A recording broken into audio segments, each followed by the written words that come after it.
అందరికీ నమస్కారం. మన ఆరోగ్యం మన చేతుల్లోనే. ఈరోజు ఒక ముఖ్యమైన విషయం, ముఖ్యంగా దోమలు వేటికి ఆకర్షితులవుతాయి, దోమలు ఏ వాసనలకు అవి దూరంగా వెళతాయి అనే విషయం మనం చూద్దాం. ముఖ్యంగా తులసి, తర్వాత మింట్ అంటే పుదీనా, బంతి మొదలైన వాసనలకి అవి దోమలు దూరంగా వెళతాయి. అలాగే మన ఇంట్లో కనుకైతే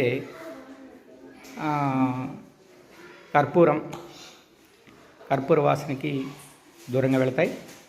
అట్లాగే వాటికి సెంటు వాసన, లేదంటే చెమట వాసన, తర్వాత ఓ గ్రూపు బ్లడ్ వాటికి చాలా ఇష్టం. అందువలన వాటికి ఎక్కువ ఆకర్షితులవుతాయి. కాబట్టి ఓ గ్రూపు బ్లడ్ గ్రూప్ వాళ్ళకి దోమలు ఎక్కువగా కుడతాయని మనం గమనించాలి. ధన్యవాదాలు.